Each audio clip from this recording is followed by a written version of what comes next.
Hello students, how are you? Hopefully you all are fine. आज का जो हमारा टॉपिक है वो रहेगा पोएटिक डिवाइसेस या फिगर ऑफ स्पीच। ठीक है, ये जो टॉपिक है वो हर क्लास के बच्चे के लिए इंपॉर्टेंट होता है, जो जिनके पास पोइट्री होती है।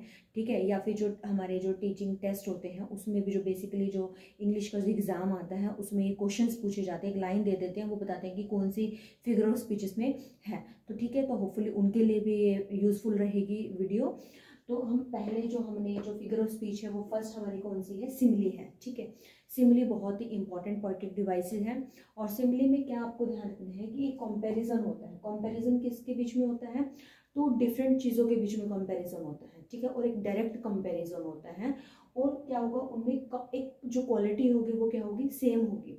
और जो क्वालिटी है वो किसे बताएंगे? दो वर्ड्स है हमारे, लाइक और एज।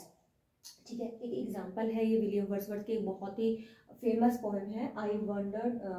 विलियम वर्ड्सवर्थ की जो फेमस पोएम है डैफोडिल, उसमें से एग्जांपल है I wandered lonely as a cloud.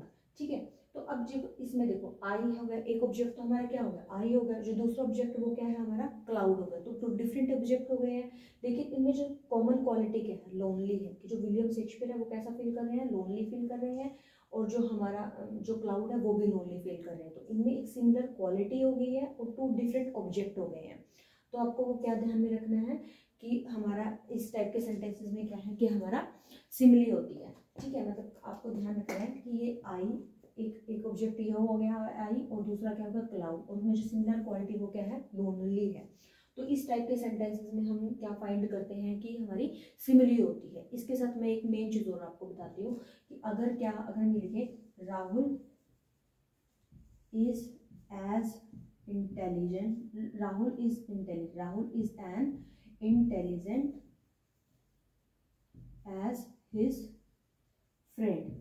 ठीक है, आप इस सेंटेंस में क्या देखोगे कि जो मतलब कि इंटेल एज वर्ड आ गया। ठीक है, आप देखोगे एज वर्ड है तो हम क्या कर देते हैं? सिमिली कर देते हैं, क्योंकि हमने पढ़ा होता है कि जहाँ पे एज और लाइक वर्ड होता है तो हम क्या सोचते हैं कि सिमिली होगा। ठीक है, लेकिन आपने ये चीज़ भी ध्यान में रखनी है, जो मोस्ट इंपॉर्टेंट चीज़ है कि जो ऑब्जेक्ट है, जैसे ऑब्जेक्ट का मतलब क्या है? जो क्लास हो गया, जैसे ह्यूमन बीइंग है तो जो कंपैरिजन कर रहे हो वो ह्यूमन बीइंग से ही कर रहे हो।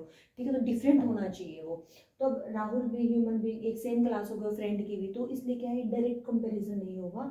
ठीक है, तो यहाँ पे क्या होगा? ये मतलब सिमिली नहीं होगी, ये क्या होगा? कंपैरिजन है कि आप कंपेयर कर रहे हो उसको, उसके फ्रेंड से कंपेयर कर रहे हो। यहाँ पे कंपैरिजन है, ना कि सिमिली है। तो आपको ये ध्यान रखना है कि सिमिली में जो ऑब्जेक्ट होंगे वो क्या होंगे? डिफरेंट होंगे। और एज लाइक वर्ड तो कंपैरिजन में भी होता है और सिमिली में भी होता है, राइट।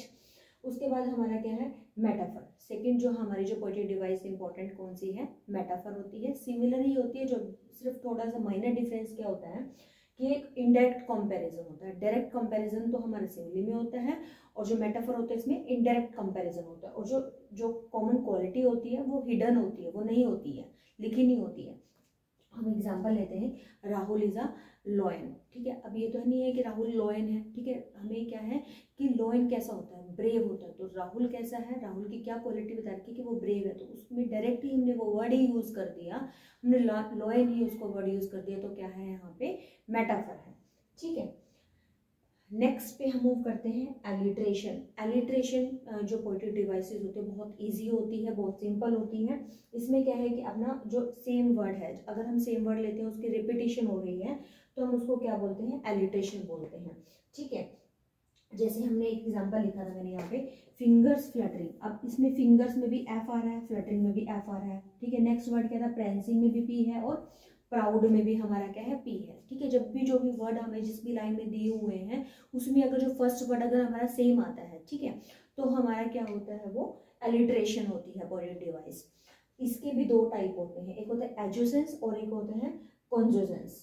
ठीक है, एडजेसेंस में क्या होता है? Repetition of vowel. ये आपको ध्यान में रखना है, रेपिटेशन तो हो रही है, अगर सिंपल रेपिटेशन हो रही है वर्ड की तो क्या है? एलिट्रेशन है।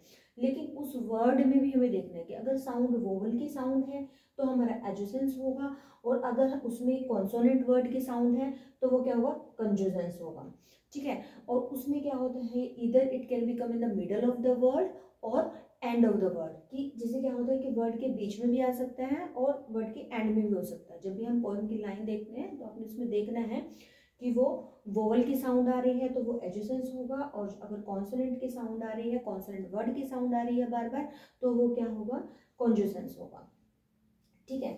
फिर उसके बाद हमारा क्या है, नेक्स्ट पोएटिक डिवाइसेस क्या है हमारी, ऑक्सीमोरन है, ठीक है। ऑक्सीमोरन में क्या होते हैं, टू अपोजिट वर्ड साथ में आते हैं, ठीक है। इसमें क्या होता है कि जैसे life is a bitter switch, अब बिटर भी वर्ड क्या है, बिटर आपको पता ही है, स्वीट उसका बिल्कुल अपोजिट वर्ड हो गया, ठीक है। He is a carefully careless, carefully का बिल्कुल अपोजिट वर्ड क्या है, केयरलेस। इसमें ऑक्सीमोरन में दोनों ही वर्ड साथ में ही आते हैं, एक पॉजिटिव होगा और एक नेगेटिव होगा, तो आप एकदम से आइडेंटिफाई कर लेंगे कि वो ऑक्सीमोरन है, ठीक है। नेक्स्ट हमारी लास्ट बट नॉट लीस्ट हमारी कौन सी है पोएटिक डिवाइस, एंटीथेसिस। एंटीथेसिस में क्या होते हैं, ऑक्सीमोरन और एंटीथेसिस में सिर्फ क्या डिफरेंस होता है, ऑक्सीमोरन में दो अपोजिट वर्ड होते हैं और एंटीथेसिस में हमारे टू अपोजिट आइडियाज होते हैं, ठीक है। अब पहला जो आइडिया क्या है, speech is a silver, silence is a golden, ठीक है। बाय मिस्टेक मैंने यहाँ मिस्टेक कर दिया, गोल्डन, GOLDEN, गोल्डन, ठीक है। तो जो स्पीच क्या होती है, अगर जो बंदा चुप रहे मतलब कि बोलता है तो वो एक सिल्वर की तरह होता है, और अगर बंदा चुप रहे तो वो गोल्डन होगा, तो एक अलग आइडियाज हो गए ना अपोजिट, तो इसलिए यहाँ पे क्या है, एंटीथेसिस है। To error is a human, एक बहुत ही फेमस लाइन है, to forgive is a divine, ठीक है। यहाँ पे देखो डिवाइन की स्पेलिंग भी जल्दबाजी में गलत कर रखी है, डिवाइन कि अगर हम गलतियाँ करते हैं तो ह्यूमन से गलतियाँ होती हैं, लाइक जैसे मेरे की तरह मैंने गलती की हुई है, ठीक है, लेकिन अगर उसको माफ़ कर दे तो वो एक डिविनिटी होती है, डिवाइन होती है। और नेक्स्ट एग्जांपल हमारा कैसे, मैन प्रपोजेस और गॉड डिस्पोजेस, ठीक है। कई बार तो क्या होता है कि जैसे कॉम्पिटिटिव एग्जाम होते हैं यही लाइन आ जाती है, और इसी लाइन को देखते ही बस आप याद कर लो कि वहाँ पे क्या है, एंटीथेसिस पोएटिक डिवाइसेस है, ठीक है। तो होपफुली आपको ये वीडियो अच्छी लगी होगी, ठीक है। Thank you, meet you in your next video.